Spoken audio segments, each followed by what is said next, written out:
할렐루야.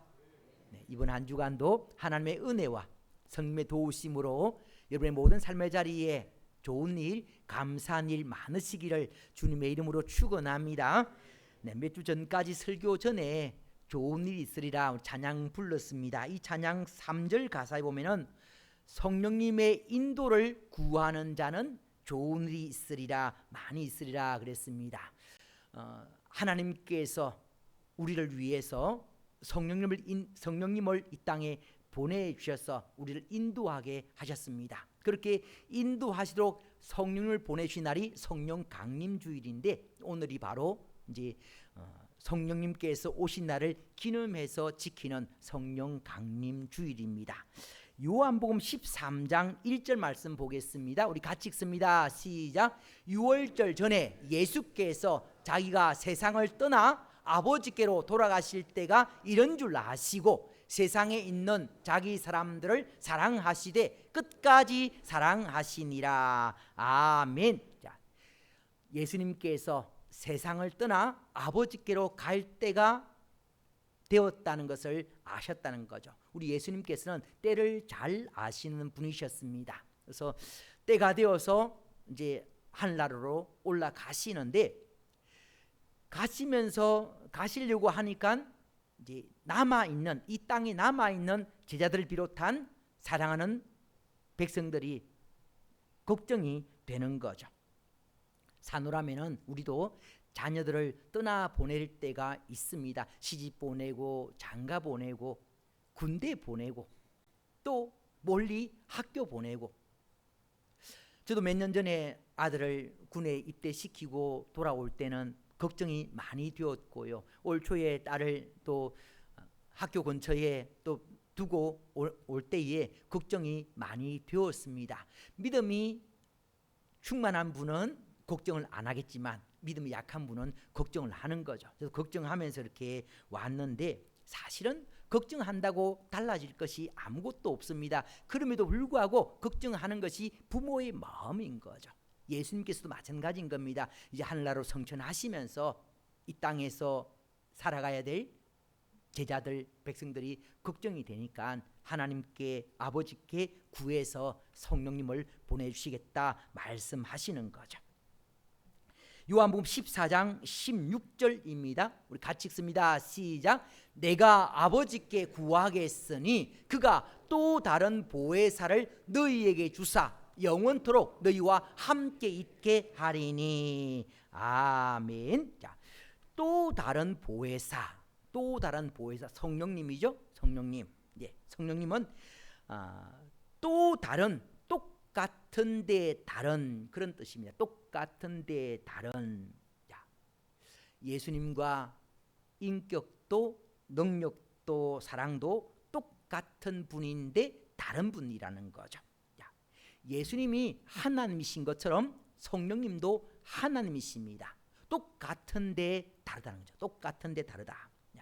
다음 주일이 삼위일체 주일입니다. 그래서 삼위일체 주일에는 또 삼위일체에 대해서 말씀을 잠깐 나누도록 그렇게 하겠습니다. 똑같은데 다른 예수님과 성령님. 예수님께서 첫 번째 보혜사이시고요, 성령님은 두 번째 보혜사이시고, 예수님과 성령님의 차이점을 보면은 가장 큰 차이점이, 예수님은 우리와 똑같은 육신을 입고 오셨습니다. 때문에 예수님의 모든 삶들은 백성들 눈에 다 띄었습니다. 근데 성령님은 영이시기 때문에 눈에 보이지가 않습니다. 그래서 히브리어로 성령님을 코데시 류하으, 그럼 류하으, 거룩한 바람. 성령님을 바람에 비유하고 있거든요. 시력이 아무리 좋아도 바람을 눈으로 볼 수가 없습니다. 바람이 부는 것을 어떻게 알 수 있는가 하면은 나뭇가지가 흔들리는 걸 통해서, 또 가벼운 것이 날아가는 걸 통해서 바람이 불고 있구나 하는 것을 알게 됩니다. 성령님도 영이시기 때문에 눈으로 확인이 안 됩니다. 어떻게 알 수 있는가 하면은 나타나는 현상을 통해서 알 수가 있죠. 대표적인 것이 새벽기도 때 나오시면은 새벽기도 마치고 예배 마치고 이제 개인 기도 시간에 방언으로 기도하시는 분들이 많이 있습니다. 그런 기도의 모습을 보면서 성령님께서 역사하시는구나. 네. 나뭇가지가 흔들리는 걸 통해서 바람 부는구나 알듯이 방언 기도하시는 모습을 통해서 또 성령님께서 역사하시는구나. 신유기도 할 때에 또 병고침 받는 모습을 통해서 성령님께서 역사하시는구나 알 수가 있는 거죠. 자, 이렇게 하나님께서 예수님의 간구를 통해 성령님을 이 땅에 보내주셨는데, 네, 그렇게 보내주신 성령님께서 다른 곳에 계시지 않고 우리 안에 구하신다는 거죠. 요한복음 14장 17절입니다. 같이 읽습니다. 시작. 그는 진리의 영이라 세상은 능히 그를 받지 못하나니 이는 그를 보지도 못하고 알지도 못함이라. 그러나 너희는 그를 아나니 그는 너희와 함께 구하시며 또 너희 속에 계시겠습니다. 아멘. 성령님께서 어디 계신다고요? 우리와 함께 계시고 우리 안에 구하신다. 우리 안에. 네, 성령님께서 오셔서 우리 안에 구하시는 겁니다. 그래서 신학적인 용어로 성령의 내주 그러시는 거죠. 성령님께서 우리 안에 구하시는 겁니다. 자, 상식적으로 생각 한번 해보십시오. 귀신 들린 사람, 귀신이 그 사람에게 들어가면은 그 사람이 어떻게 되는가 하면은요, 미친 사람이 되는 겁니다. 미친 사람의 말이, 행동이 사람들을 괴롭게 합니다. 힘들게 합니다. 귀신 든 사람은 미친 사람이 되어서 사람을 힘들게 하지만 성령님께서 계시는 사람은 다른 사람들을 행복하게 하고 다른 사람들을 살립니다. 네, 위로하고 회복시켜 주시는 거죠. 귀신이 사람 몸에 들어왔다가 나갔다가 할 수 있듯이 성령님께서도 들어오셨다가 나가실 수도 있습니다. 성령님께서 나가시면은 큰일 나는 겁니다. 성령님께서 나가시면은 어느 정도로 큰일 나는가 하면은 사사기 16장에 보면은 우리가 잘 아는 삼손에 관한 이야기가 기록되어 있습니다.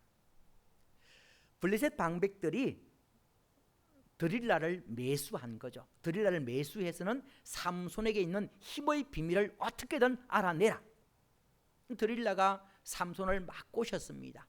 삼손의 힘의 비밀이 어디에 있는지. 드릴라에게 넘어간 삼손이 그만 힘의 비밀을 가르쳐주고 말았습니다. 블레셋 방백들이 드릴라를 통해서 삼손의 힘의 비밀을 알게 되었고 부하들을 시켜서 병사들을 시켜서 삼손의 머리카락을 자르게 했습니다. 삼손의 머리카락이 잘라지니까 성령이 떠났습니다. 성령이 떠나니까 삼손이 평범한 사람이 된 거죠. 결국 블레셋 병사들에게 잡혀서 두 눈이 뽑힌 채 짐승이나 돌리는 맷돌을 돌려야만 했습니다. 참 비참한 그런 모습인 거죠. 사사로서 하나님의 일을 감당해야 될 삼손이 블레셋 병사에게 잡혀서 두 눈이 뽑힌 채 짐승이 돌리는 맷돌을 돌리고 있는 모습, 정말 비참한 거죠. 성령이 떠나시면은 이런 비참한 결과가 주어질 수 있다는 거죠. 때문에 다윗은요, 이것을 잘 아는 다윗은 기도하기를 시편 51편 11절 하반절에 보면은 주의 성령을 내게서 거두지 마소서 간절하게 기도했습니다. 주의 성령을 내게 거두지 마소서. 주의 성령이 떠나면은 얼마나 비참한 결과가 주어진다는 것을 알고 있기 때문에 주의 성령이 떠나지 않기를 다윗은 간절하게 기도했습니다. 그렇다면요, 우리 예수 믿는 사람들도, 저와 여러분들도 성령이 떠나면 안 되는 거죠. 성령이 떠나지 않기 위해서 기도해야 되고, 특별히 성령이 떠나지 않기 위해서 해야 될 일이 무엇인가 하면 죄를 멀리하는 겁니다. 삼손이 죄의 유혹에 넘어갔기 때문에 결국 힘의 비밀을 누설하고 성령이 떠나는 결과가 주어졌거든요. 우리 역시도 마찬가지로 우리 하나님은 거룩하신 분이십니다. 하나님께서는 우리와 늘 함께 하시길 원하시지만 죄악의 가운데는, 죄악의 자리에는 함께 하시질 않는 거죠. 그래서 철저하게 죄를 멀리하고 지은 죄에 대해서는 회개를 해야 성령님께서 내주하시고 우리를 도와주신다는 것 꼭 기억하시고요. 아시는 것처럼 성령님은 삼위일체 중에 한 분이십니다. 하나님과 동등하신 분이시고요, 우리를 사랑하신 분이시고 우리와 함께 거하시는 분이신데, 이 성령님께서 하신 일이 무엇인가 하면 요한복음 14장 26절 말씀입니다. 같이 읽습니다. 시작. 보혜사 곧 아버지께서 내 이름으로 보내실 성령, 그가 너희에게 모든 것을 가르치고 내가 너희에게 말한 모든 것을 생각나게 하리라. 아멘. 성령님은 보혜사이시고 예수님께서 가르치신 것처럼 가르치시고, 또 예수님께서 가르치신 것을 생각나게 하시는 분이시다 말씀하고 있습니다. 자, 보혜사 뜻이 무엇인가 하면 헬라어로 파라클레토스입니다. 파라클레토스, 그 뜻이 무엇인가 하면 내 옆으로 부름을 받은 분, 부름을 받은 사람, 그런 뜻입니다. 그래서 우리를 구원하기 위해서 하나님께서 예수님을 우리 옆으로 보내주셨지 않습니까? 마찬가지로 우리를 인도하기 위해서, 우리를 돕기 위해서 하나님께서 성령님을 우리 옆으로 보내주신 거죠. 우리 옆으로 오신 성령님께서 내 안에 거하시면서 우리를 가르치시고, 또 예수님께 가르친 말씀이 생각나게 하시고 계신다는 거죠.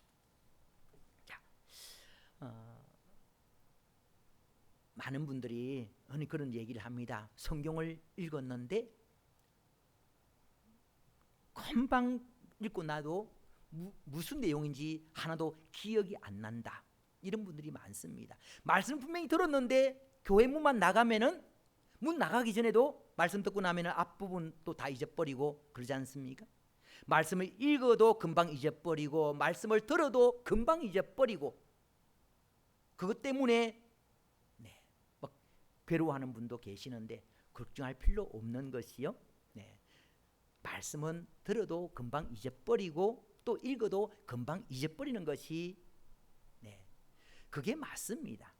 말씀을 읽는 대로 다 기억에 남고 말씀을 듣는 대로 다 기억 남는다면은 얼마나 좋겠습니까만은, 근데 사람은 그렇게 만들어지지 않았습니다. 금방 잊어버리게 만들어져 있는데, 근데 결정적일 때는 말씀이 생각이 나거든요. 결정적일 때는 읽은 말씀이 생각나고 들은 말씀이 생각이 나는 겁니다.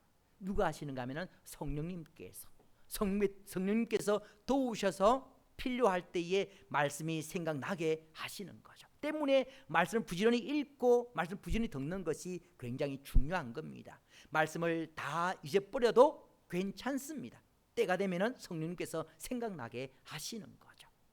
그렇게 예수님께서 가르친 말씀이 생각나게 하시고 읽은 말씀이 생각나게 하시도록 성령님을 우리에게 보내주셨다는 거죠.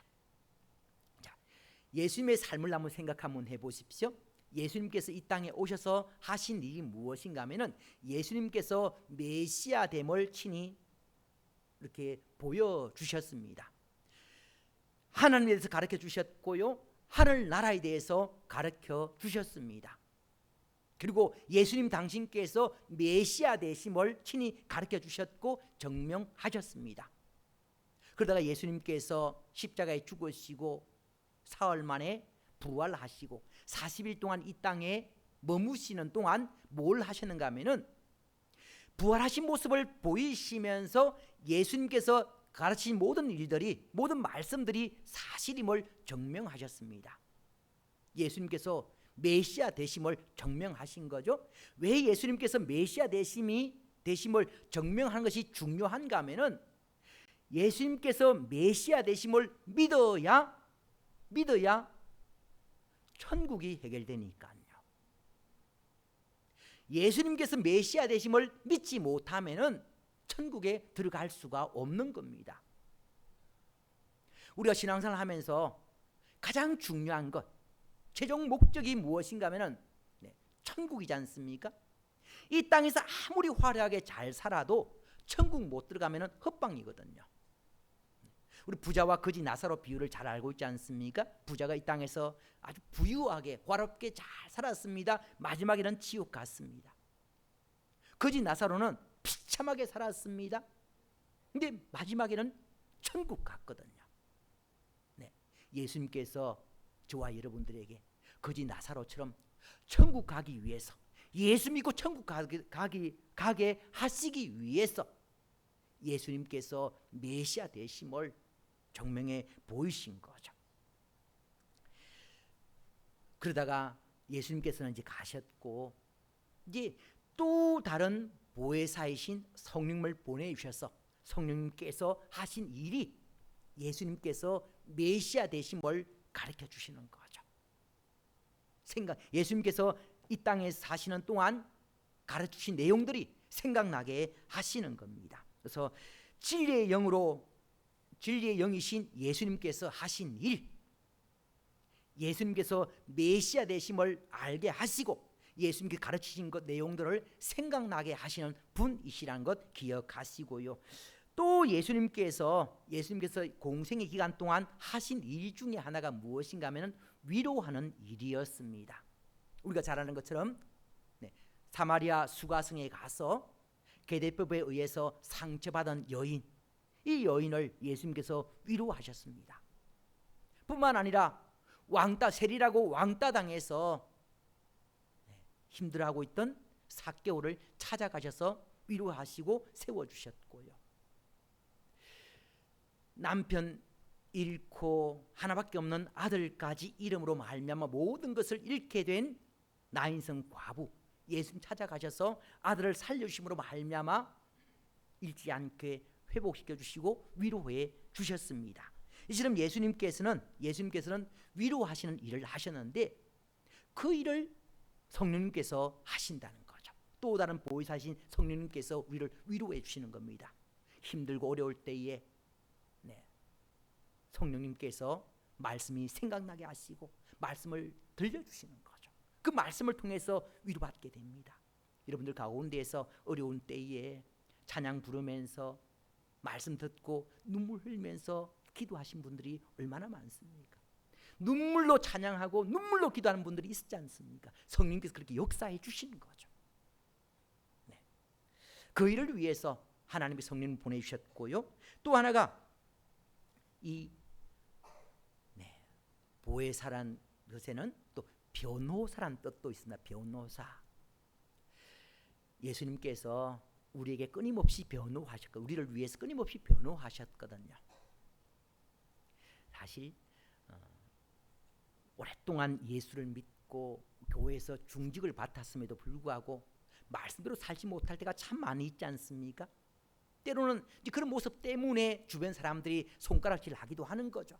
누구는 목사가 되어가지고 저거밖에 안 된다고, 저밖에 기도하지 않고 저렇게밖에 살지 않는다고 그 손가락질 합니다. 근데 예수님께서는 변호하시는 거죠. 이런저런 이유 때문에, 형편 때문에 말씀대로 살지 못하니까 하나님 용서해 달라고 예수님께서 끊임없이 변호해 주셨는데 그 일을 성령님께서 하신다는 거죠. 지금 말씀대로 살지 못하는 모습 때문에 사람들은 손가락질하고 욕한다 할지라도 성령님께서는 말씀 탄식으로 우리를 위해서 기도하시고 우리를 변호하고 계신다는 것 기억하시고요. 이 일을 위해서 성령님을 보내주셨습니다. 그리고 또 보혜사라는 곳에는요, 돕는 자라는 뜻도 있습니다.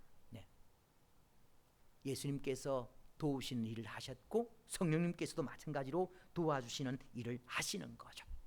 흔히 그런 말을 하지 않습니까? 뛰는 자 위에 나는 자 있다. 근데 하나 더 붙여서 나는 자 위에 붙어 다니는 자 있다는 거죠. 내가 뛰는 것, 내가 나는 것 굉장히 중요합니다. 근데 그래도 내가 아무리 뛰어도 아무리 날아도 한계가 있는 거죠. 근데 성령님께는 한계가 없으신 겁니다. 성령님께 붙어있는 자는 능력 있는 일을 할 수 있는 거죠. 큰 일을 행할 수가 있는 겁니다. 때문에 성령의 도우심을 힘입는 것이 굉장히 중요한 겁니다. 오늘도 해세대 찬양팀에서 찬양을 부르면서 마지막 찬양이 주님의 성령 지금 이곳에 주님의 성령 임재를 간절하게 구하며 기도했습니다. 왜 성령의 임재를 구하는가 하면은 우리 힘으로 예배드리는 것과 성령님의 도우심을 힘입어서 예배드리는 것은 차이가 많이 나기 때문에 그런 거죠. 성령의 도우심을 힘입어서 예배드리는 것이 너무너무 중요한 겁니다. 우리의 모든 삶의 자리에도 마찬가지인 거죠. 우리 힘으로 살아가는 것과 성령의 도우심을 힘입어서 살아가는 것은 많은 차이가 하늘과 땅 차이가 나는 겁니다. 굉장한 차이가 나는 거죠. 네. 때문에 성령의 도우심을 힘입어서 살아가는 것이 너무너무 중요한 거죠. 가끔 광고에 모 제약회사 광고에 먹은 날과 먹지 않는 날을 비교해보라 뭐 이런 이야기를 하더라고요. 이런 광고 문구가 있습니다. 먹은 날과 먹지 않는 날. 그 약을 제가 안 먹어봐서 약의 효능은 모르겠습니다만은 성령의 도우심을 힘입는 것과 성령의 도우심을 힘입지 않는 것의 차이점에 대해서는 너무나 잘 알고 있습니다. 아마 여러분도 마찬가지일 겁니다. 성령의 도우심을 힘입을 때에 훨씬 더 능력 있는 삶을 살 수가 있는 거죠. 네. 성령의 도우심을 구하고 성령의 도우심을 힘입을 때에 어떤 삶을 살게 되는가 하면은 사사기 3장 10절 말씀 보겠습니다. 같이 읽습니다. 시작. 여호와의 영이 그에게 임하셨으므로 그가 이스라엘의 사사가 되어 나가서 싸울 때에 여호와께서 메소보다미아 왕 구산 리사다임을 그의 손에 넘겨주심에 온넬이 손이 구산 리사다임을 이기니라. 아멘. 첫 번째 사사 온니엘. 네, 이 온니엘 여호와의 영이 그에게 임하셨으므로 하나님의 영이 성령님께서 온니엘에게 임하시니까 온니엘이 구산 리사다임을 이겼다 그렇게 말씀하고 있습니다. 뿐만 아니라 기생의 아들이었던 입다 사사 입다 역시 마찬가지로 여호와 영이 임하니까 아몬 자손으로부터 이스라엘을 구원했고요. 삼손 역시 마찬가지인 겁니다. 하나님의 영이 임하니까 임했을 때는 젊은 사자, 어린 사자, 나이 많은 사자가 아니고 젊은 사자, 힘 있는 사자와 맨손으로 싸워서 이겼습니다. 여호와 영이 임할 때에 그런 일이 일어나는 거죠. 그리고 블레셋 병사들 1,000명을 나귀 특배로 왜 나귀 특배인가 하면은 이제 우리로 말하면 쉽게 낫 생각하면 됩니다. 낫. 곡식 자를 때에 낫을 사용하듯이 당시에는 곡식 자를 때에 나귀 특배를 사용을 했거든요. 그 나귀 특배를 가지고 1,000명을 죽였습니다. 여호와 영이 임하니까 능력 있는 일을 행하게 되는 거죠. 사사 기돈도 마찬가지입니다. 사사 드보라가 죽고 난 다음에 이스라엘 백성들이 또다시 범죄하게 되었습니다. 그러다 보니까 하나님께서 미디안을 통해서 또 이스라엘을 채찍질 하시는 거죠. 미디안 때문에 이스라엘 백성들이 괴롭힘을 당하는데 어떻게 괴롭힘을 당하는가 하면은 이스라엘 백성들이 열심히 땀 흘려서 농사 지어 놓으면은 미디안이 쳐들어오는 거죠. 쳐들어와서는 다 빼앗아 갑니다. 다 빼앗아 가고 못 빼앗아 가는 거는 발로 밟아서 먹지도 못하게 만들어 놓고 1, 2년도 아니고 7년이나 이런 일이 벌어지니까 너무 힘들게 되었습니다. 사사기 6장 6절에 보면 이스라엘이 미디안으로 말미암아 궁핍함이 심한지라 그랬습니다. 그렇게 힘들어하니까 이스라엘 백성들이 하나님께 구원을 위해서 기도했고요. 하나님께서 이스라엘의 기도를 들으시고 한 사람을 세우시는데 그렇게 세움 받은 사람이 누군가 하면 기드온. 근데 당시 기드온은 평범하다 못해 조금 부족함이 많은 사람이었습니다. 기드온이 부름을 받을 때에 뭐하다 부름을 받았는가 하면은 포도주 틀에서 타작하다가 타작은 일반적으로 타작 마당에 사는 거죠. 타작 마당에서 타작 기계를 사용해서 타작을 합니다. 타작 기계가 어떻게 생겼는가 하면은 아주 두꺼운 나무판입니다. 나무판처럼 생겼는데 그 나무판 밑에 작은 돌들이 박혀 있고요. 곡식을 베어서 넓은 마당에 펴놓고 타작 기계를 올려놓고 소나 나귀가 끄는 거죠. 그러면은 타작이 되는 겁니다. 그렇게 넓은 마당에 일반 타작기기를 올려놓고 타작하는 것이 일반적인 모습인데, 근데 기도는 그렇게 하지 못했다는 거죠. 포도주 틀 아주 한두 평 되는 아주 좁은 공간에서 청결을 유지해야 되는 그 포도주 틀에서 타작을 할 정도로 아주 소심한 사람이 기드온이었습니다. 이런 기드온을 하나님께서 세우신 거죠. 뿐만 아니라 하나님께서 기드온에게 일을 시킬 때에 바알 제단, 아세라상, 우상을 섬기는 그곳을 다 허물어뜨리라 라고 하시면서 하나님께서 먼저 기드온에게 이적을 보여주셨습니다.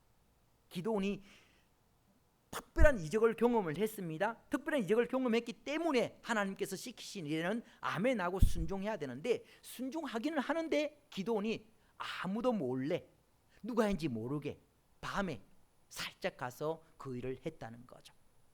그만큼 담대하지 못한 사람이 기드온이었습니다. 소심했던 사람, 또 두려움이 많은 담대하지 못했던 사람, 지도자로서 여러 가지로 부족함이 많은 사람인 거죠. 그런데 이런 기드온을 하나님께서 부르셔서 사사로 세우셨습니다. 이런 기드온이 귀하게 쓰임받았다면 우리 역시도 마찬가지로 얼마든지 귀하게 쓰임받을 수 있다는 것을 알 수가 있습니다. 하나님께 기드온을 어떻게 쓰셨는가 하면 여호와 영이 임한 거죠. 사사기 6장 3, 4절에 보면 여호와의 영이 기드온에게 임하시니 기드온이 나팔을 불매 아베셀이 그의 뒤를 따라 부름을 받으니라. 기드온이요, 좀 전에 말씀드린 것처럼 우상 제단을 허물었습니다. 그 일을 누가 알게 되는가 하면은 기드온의 고향 사람인 아비에셀 사람들이 알게 되었습니다. 아벨 사람들이 자기들이 섬기던 우상의 제단이 허물어졌다는 것을 알고는 화가 난 거죠. 누가 감히 우리의 신을, 우리가 섬기는 신을 허물었단 말인가? 그러면서 이제 조사를 해보니까 기드온이라는 것을 알게 되고 기드온을 죽이겠다고 집에까지 찾아왔습니다. 이랬던 사람들이 나중에 미디안 군사가 14만 5천 명이 이스라엘 쳐들어왔다는 소식을 듣고 기드온이 나팔을 부니까 기드온을 돕겠다고 몰려든 거죠. 그렇게 몰려든 사람이 아베셀 사람들입니다. 자, 기드온과 아베셀 사람들 한번 생각 한번 해보십시오.